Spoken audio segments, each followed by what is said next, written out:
Hi everyone and welcome back to my channel. Now I sat down last week and thought for this week's video I wanted to give you all some really good value.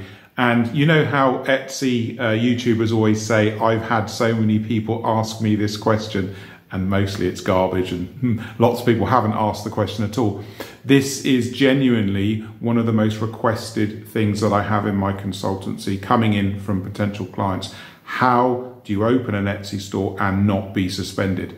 So this is something that I've been working with clients for years. And this system that I'm going to teach you today, it's not 100% guaranteed that you won't be suspended, but it dramatically reduces the chances of Etsy suspending your store when you open. So many sellers fall foul of several different areas when they open their stores. There's certain things you just shouldn't do because you're going to get suspended if you do them.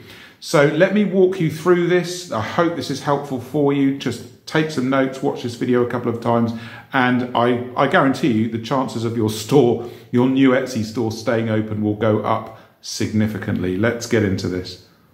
So the first step we need to understand is that Etsy tracks your internet connections. So if you've had a previous store that was suspended, you've already been in trouble with Etsy, and that was fairly recently, i.e. in the last few months, then if you try and create a new Etsy store on the same internet connection that your old problematic store was on, you're going to get suspended again. So my first piece of advice is understand that your internet connection is monitored by Etsy. If you've never built a store with Etsy before and it's your first time creating a store, that's fine. If you've had problems before, you're going to need to change all your IP addresses so that Etsy doesn't see you effectively logging in from a banned location that they've blacklisted previously. So just be aware of that. That's the first thing to understand. Let's move on. So the next step, this is so basic, but so many sellers try to circumvent Etsy's requirements for your store.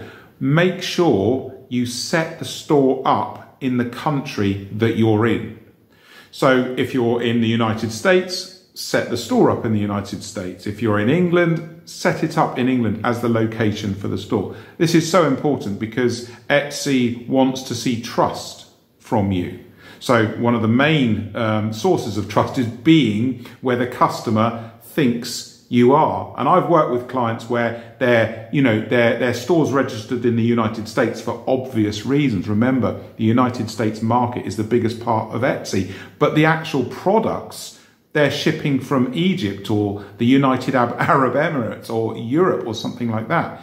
So you've got to list where you are with your Etsy store in the country that you're actually in. That is super basic, but so many people get that wrong. Let's keep going.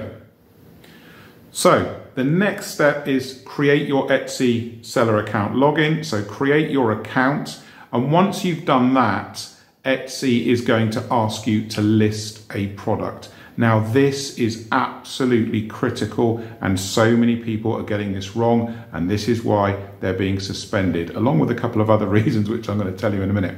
So listen to this. No matter what you sell, okay, you might be doing POD, you might be doing digital, you might be doing supplies, who knows? Make sure you list one product, and that product is a physical item listed by you.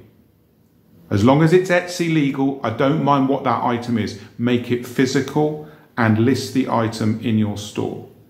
Okay?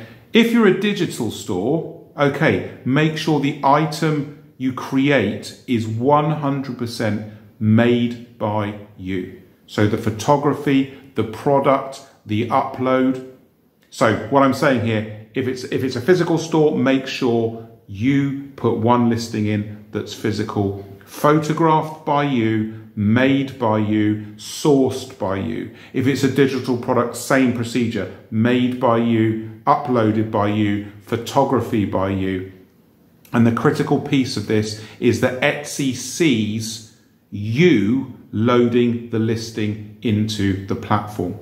Not, as so many people do, bouncing listings over from websites and POD suppliers, because this is a massive failing point. What people will do is they'll bounce 10, 15, 20 listings over from their website or from their POD supplier, and then Etsy will suspend you, because you're putting 20 listings in one go. You've got no track record, no history, no reviews, no sales. So this is one of the key failing areas. Keep your activity low. So literally list one item only. Put the photos in, just 2 or 3 photos. You don't need to fill in loads of photos. Fill in the product title, just a basic title. Doesn't have to be SEO optimized or anything like that.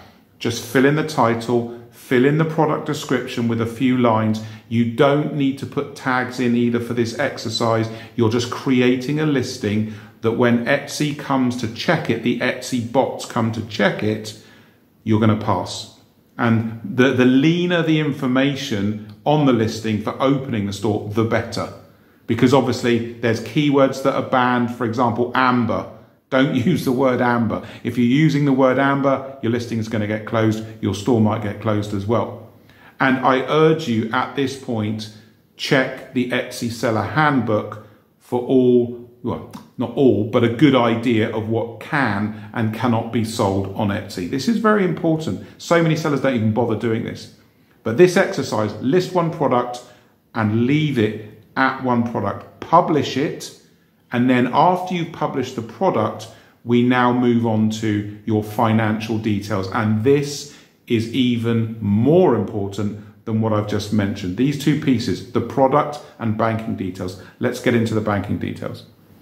Okay, so banking details is one of the most common failing points for new Etsy stores. Let me be crystal clear what you have to do here.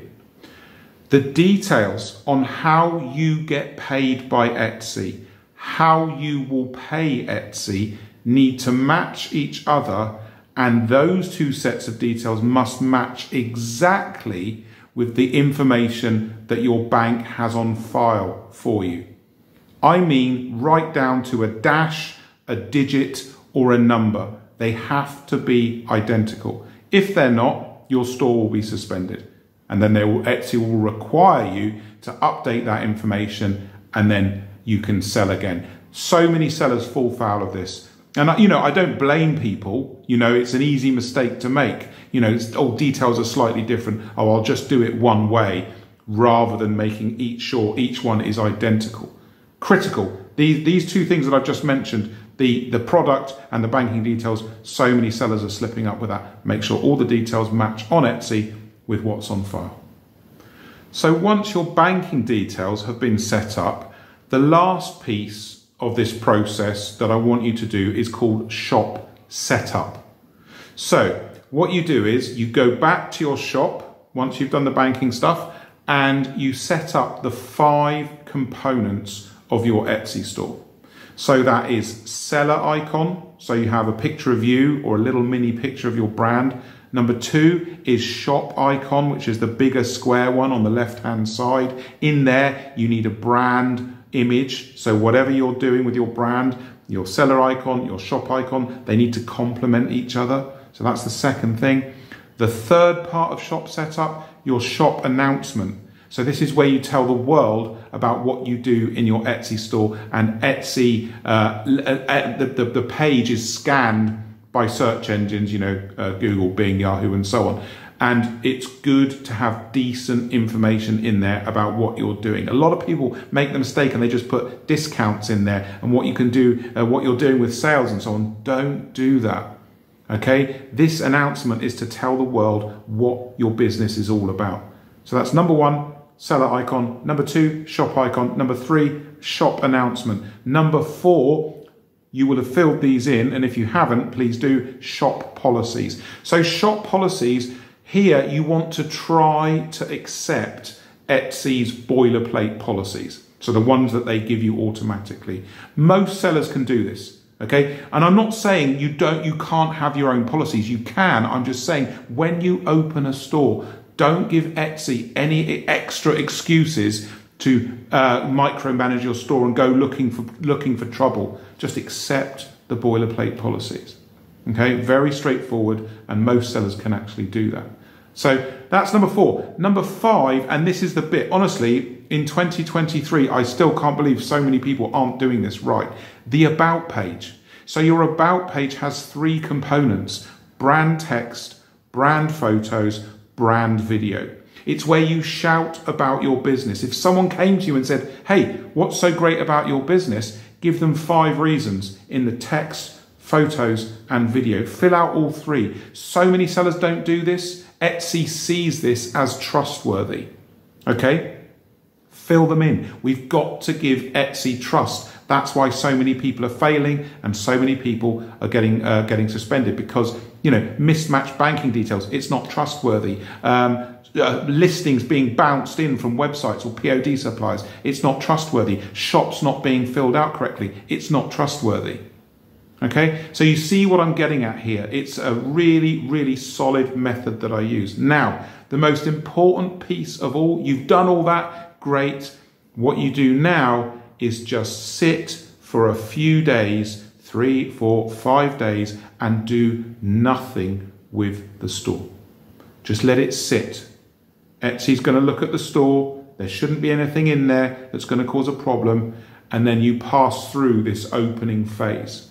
Once you've rested the store for a few days, you can slowly start to load your non-copyright infringing, non-trademark infringing Etsy legal listings.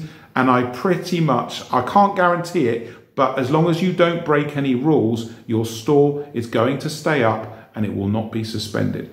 So let me know in the comments if this helped you, if it makes sense. Let me know about your suspension problems and woes. Tell me what happened in your store. Any questions, get into the comments. You know I answer every question. I think I'm I'm one of the only consultants on YouTube that deals with Etsy, but I'm certainly the only one that's answering all the questions. And this is something I'm going to continue for the life of my channel, because I think it's really valuable to connect with all you guys. So yeah, see you in the next video. I hope you got value from this one. Let me know. Cheers.